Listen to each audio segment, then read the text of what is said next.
मौनव्याख्यप्रकटितपरब्रह्मतत्त्वं युवानम् वर्षिष्टान्ते वसदृष्टिं गणैरावृतं ब्रह्मनिष्ठैः आचार्येन्द्रं करकलितचिन्मुद्रमानन्दमूर्तिम् स्वात्वा रामं मुदितवदनं दक्षिणामूर्तिमीडे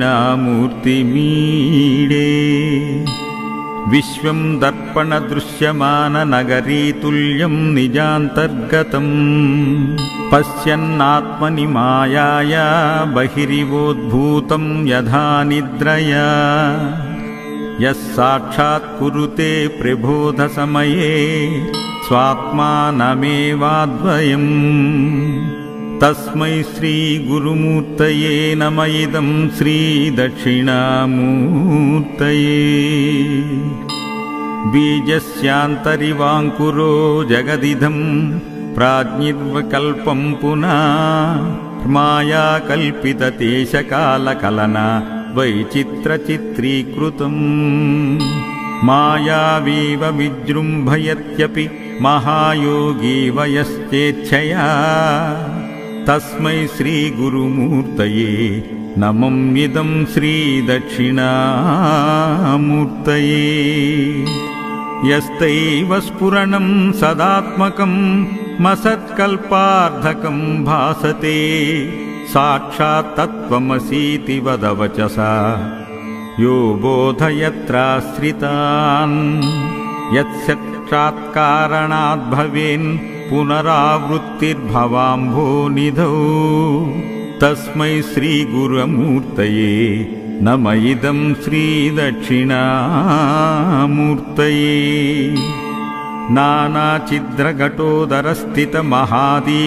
नानाचिद्रघटोदरस्थितमहादीपप्रभाभास्वरम्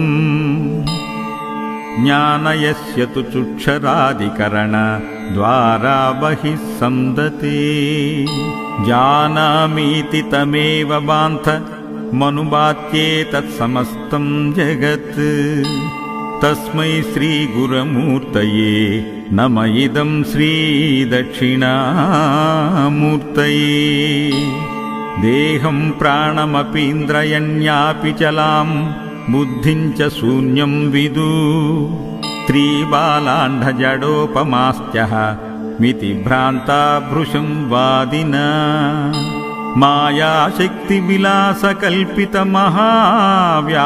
मायाशक्तिविलासकल्पितमहाव्यामोहसंहारिणे तस्मै श्रीगुरुमूर्तये नमः इदं श्रीदक्षिणामूर्तये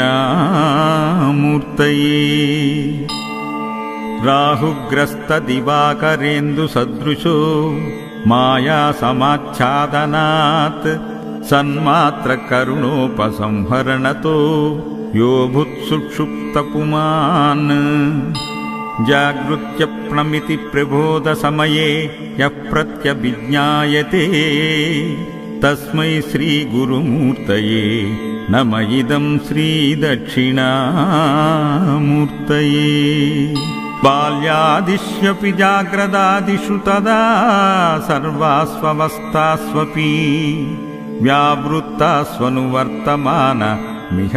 व्यावृत्तास्वनुवर्तमानमिहमित्यन्तस्फुरन्तं सदा स्मात्मानं प्रकटीकरोति भजतां यो भद्रया मुद्रया तस्मै श्रीगुरुमूर्तये नमः इदं श्रीदक्षिणामूर्तये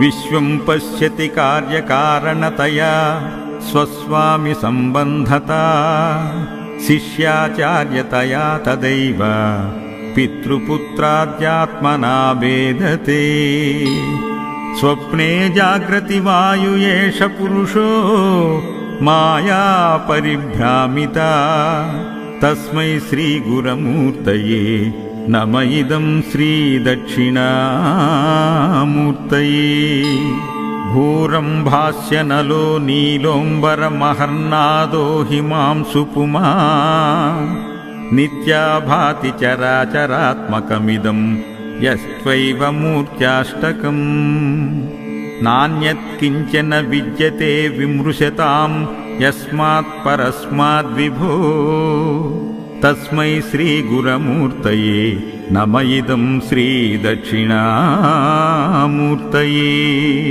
सर्वात्मत्वमिति स्फुटीकृतमिदं यस्मादमुष्मिंस्तवे तेनास्य श्रवणात् तदर्था मनन्नाद्यानाञ्च संकीर्तनात्। सर्वात्मत्वमहाविभूतिसहितं स्वाद्वीश्वरत्वं स्वत्वसिद्धतेत्।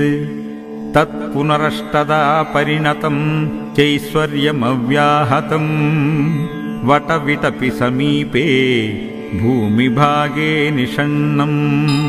सकलमुनिजननां ज्ञानदातारमारात् त्रिभुवनगुरुमीशं श्रीदक्षिणामूर्तिदेवम्। जननमरणदुःखच्छेद दक्षं नमामि। चित्रं वटतरोर्मूले वृद्धा शिष्या गुरुर्युवा।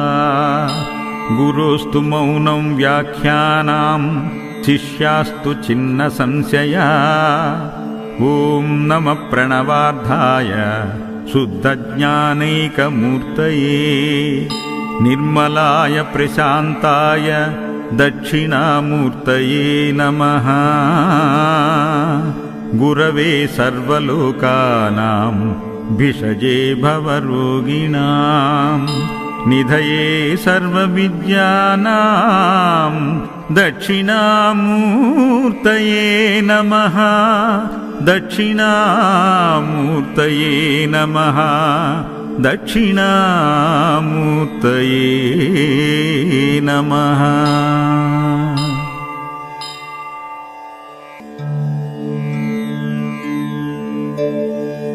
मौनव्याख्यप्रकटितपरब्रह्मतत्त्वं युवानम् वर्षिष्टान्ते वसदृष्टिं गणैरावृतं ब्रह्मनिष्ठैः।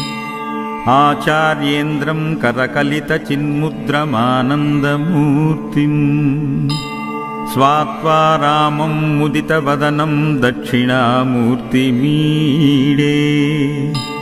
विश्वं दर्पणदृश्यमाननगरीतुल्यं निजान्तर्गतम् पश्यन्नात्मनि मायाया बहिरिवोद्भूतं यथा निद्रया। यः साक्षात् कुरुते प्रबोधसमये स्वात्मानमेवाद्वयम्। तस्मै श्रीगुरुमूर्तये नम इदं श्रीदक्षिणामूर्तये। बीजस्यान्तरिवाङ्कुरो जगदिदं प्राज्ञिर्विकल्पं पुनः मायाकल्पितदेशकालकलना वैचित्रचित्रीकृतम्। मायावीव विजृम्भयत्यपि महायोगी वयश्चेच्छया। तस्मै श्रीगुरुमूर्तये नमं इदं श्रीदक्षिणामूर्तये।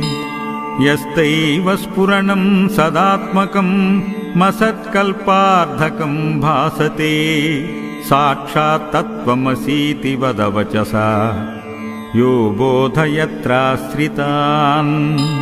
यत्साक्षात्कारणात् भवेन् पुनरावृत्तिर्भवाम्भोनिधौ। तस्मै श्रीगुरुमूर्तये नम इदं श्रीदक्षिणामूर्तये। नानाचिद्रघटोदरस्थितमहादीपप्रभाभास्वरम् ज्ञानयस्य तु चुक्षरादिकरणद्वारा बहिः सन्दते। जानामीति तमेव बान्थ मनुबात्ये तत्समस्तं जगत्। तस्मै श्रीगुरुमूर्तये नम इदं श्रीदक्षिणामूर्तये। देहं प्राणमपीन्द्रयण्यापि चलां बुद्धिं च शून्यं विदु। त्रिबालाण्डजडोपमास्त्यः मिति भ्रान्ता भृशं वादिना। मायाशक्तिविलासकल्पितमहाव्यामोहसंहारिणे। तस्मै श्रीगुरुमूर्तये నమ ఇదం శ్రీదక్షిణామూర్తయే. రాహుగ్రస్త దివాకరేందు సదృశో మాయా సమాచ్ఛాదనాత్ సన్మాత్ర కరుణోపసంహరణతో యో భుత్సుక్షుప్తపుమాన్. జాగృత్యప్నమితి ప్రబోధ సమయే యః ప్రత్యభిజ్ఞాయతే తస్మై శ్రీ గురుమూర్తయే నమ ఇదం శ్రీదక్షిణామూర్తయే. బాల్యాదిష్యపి జాగ్రదాదిషు తదా సర్వాస్వవస్థాస్వపి వ్యావృత్తాస్వనువర్తమాన మిహమిత్యంత స్ఫురంతం సదా. స్మాత్మానం ప్రకటీకరోతి భజతాం యో భద్రయా ముద్రయా తస్మై శ్రీ గురుమూర్తయే నమ ఇదం శ్రీదక్షిణామూర్తయే.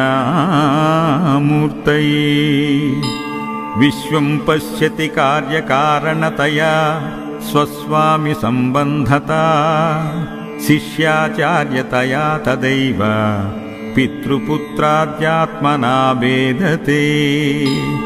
స్వప్నే జాగ్రతి వాయు ఏష పురుషో మాయా పరిభ్రామిత తస్మై శ్రీ గురుమూర్తయే నమ ఇదం శ్రీదక్షిణామూర్తయే. భూరం భాస్యనలో నీలోంబరమహర్నాదో హిమాంశు పుమా నిత్యా భాతి చరాచరాత్మకమిదం యస్త్వైవ మూర్త్యాష్టకం.